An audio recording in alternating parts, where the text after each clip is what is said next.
Good afternoon. I really like that page 24 has 0 views. Like, I think I didn't even watch it. Let's keep page 24 at 0 views, okay? If anyone watches it, you're cursed. Just kidding, just kidding. I don't do cursing. Today, I think we're on page 35. We are. Let's go back, though, to 34, shall we? Or maybe 33.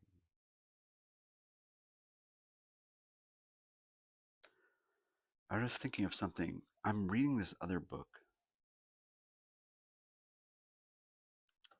and it's called Educated. And I want to talk about the difference between something like this, something like this, because there is a big difference. And I think if you're going to look at something like this, it's going to help you understand what's happening in something like this in a way in which it wouldn't happen if you just read this. If you were at the airport flying to Ohio to see your aunt's, 70th birthday party at the Olive Garden, and you have a flight delay and you walk into the airport bookstore. This, I bet you, is in every single airport right now in the United States of America. And you buy this because it says #1 Times bestseller, or maybe you saw it on Oprah Winfrey. And then you read it on the plane or wherever, and it's a story. It's a story, and it's a story about the plot, and it's about this woman, Tara Westover. It's supposedly written by her, although I suspect is co-written by an entire marketing team at Random House. And it's about her journey, very interesting journey from growing up homeschooled in the countryside in Idaho with kind of very religious, sort of Mormon father and family, and how she made her way to college and eventually to graduate school.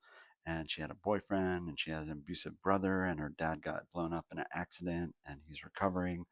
And now her parents are visiting her uh, in Maryland, I guess.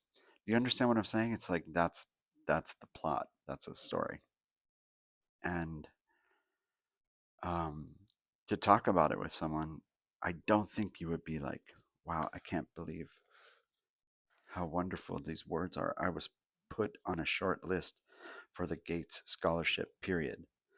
There would be an interview in February in Annapolis, period. I had no idea how to prepare, period." You could say, well, look how beautiful the sentences are, but they're just very straightforward information. And then even here, where we have the author's insight into herself, and she says, I don't know how to prepare this. I don't know how to be on a Gates Scholarship. I don't know how to go to college.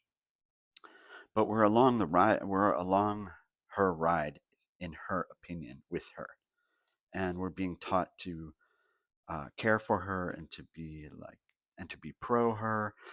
And we're also taught to think things like homeschooling in Idaho against the government is bad and Cambridge is good, without it being overly said. And here they're in this restaurant, Indian restaurant, and while we waited for the food, and Dad asked about my classes, I said I was studying French. That's a socialist language, he said. Then he lectured for 20 minutes on 20th century history. He said Jewish bankers in Europe had signed secret agreements to start World War II. They had colluded with Jews in America to pay for it. They engineered the Holocaust, he said, because the people would benefit financially from worldwide disorder. They had sent their own people to the gas chambers for money. These ideas were familiar to me, but it took a moment. In this lecture, I learned about how this book was actually a fabrication. And we were meant to go along with her, and be like, her father's crazy, her father's mean, bad, and says here, is that Martin Luther King? Don't you know he had ties to communism? He's repeating all these things, but the way that it's written, it's like we are supposed to not, definitely not, like believe that the father is saying truthful things to himself. And then, it goes on. She goes to school and then becomes this writer. Here we have like an example of anti Semitism with Mr. Deasy, and where he says the Jew merchants are already at their work of destruction. Old England is dying. He stepped swiftly off, his eyes coming to blue life as they passed a broad sunbeam. He faced about and back again. Dying, he said, if not dead by now. We don't really get a response from Stephen that says, like, hey, this guy's full of shit. We have this really incredibly rich paragraph here. We're not sure who says it, but we don't get an opinion in here that we're reading. We get like the so-called reality of the situation, which is that this man believes this young man believes this author talks about this. There's no story here, even though there is a story in some regard. Stephen is here trying to get paid. Mr. Deasy's here trying to get published. And that's the story. But there's so much more going on here. Um, we have the Odyssey in here too. I don't know if you've seen that. That that's a yeah, that's something to talk about, I guess. I'll read the end of 34. And we'll compare it, we'll compare it to Educated. And I don't have any kind of plan here. I'm just winging it. I think it's about explanations. The author is going to explain things to you and explain what exactly the information is happening, what exactly the story means, how you're supposed to read the story and take the story, who you're supposed to feel for in the story. And Educated also is very violent and uses a lot of blood and guts and stuff. And it's the story of an underdog who makes it as a Cambridge scholar and famous writer.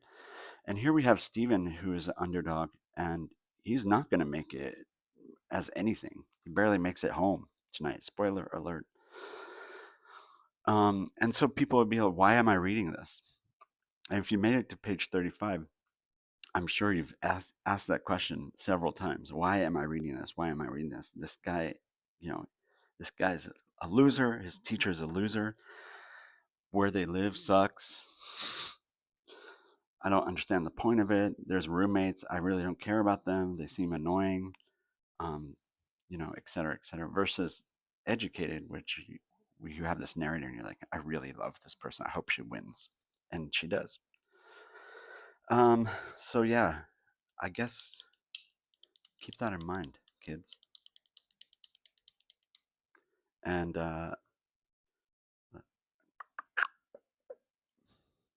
here we have Mr. Deasy at the end of 34. I'm happier than you are, he said. We've committed many errors and many sins. A woman brought sin into the world. For a woman who was no better than she should be, Helen, the runaway wife of Menelaus. 10 years the Greeks made war on Troy.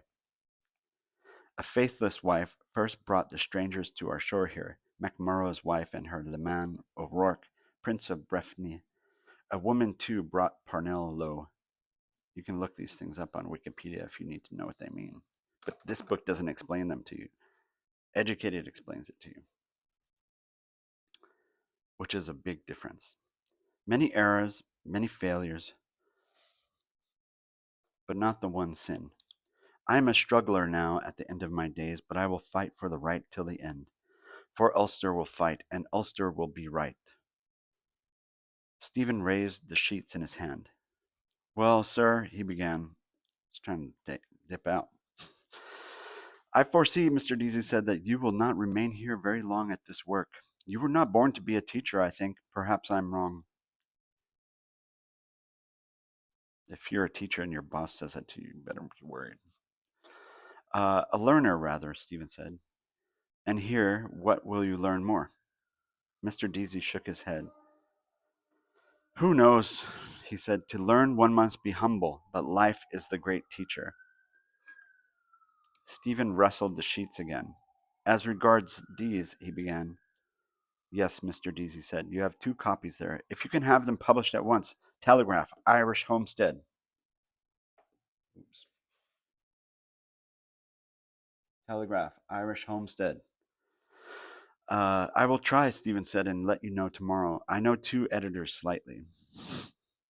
This is where you see like the handing off of the baton in the relay race of life between these 2 men. Older man on his way out, trying to get one last word in. Younger man on his way in, pretending that he has some kind of connection to the newspapers. He doesn't.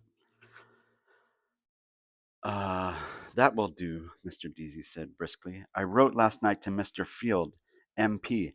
There is a meeting of the Cattle Traders Association today at the City Arms Hotel. I asked him to lay my letter before the meeting. You see if you can get it into your 2 papers. What are they? The Evening Telegraph. That will do, Mr. Deasy said. There's no time to lose. Now I have to answer that letter from my cousin. He doesn't even care where they're going to be published if they're going to be published. Reminds me of certain people today where they just publish whatever they want to publish because it's free to do so, and then they think that it's meaningful because it got put on the internet or put in some random newspaper. Good morning, sir, Stephen said, putting the sheets in his pocket. Thank you. Not at all, Mr. Deasy said as he searched the papers on his desk. I'd like to break a lance with you, old as I am. Good morning, sir, Stephen said again, bowing to his bent back. He went out by the open porch and down the gravel path under the trees, hearing the cries of voices and crack of sticks from the playfield, the lions couchant on the pillars as he passed out through the gate. Toothless. I'll, I'll end on that word there, toothless.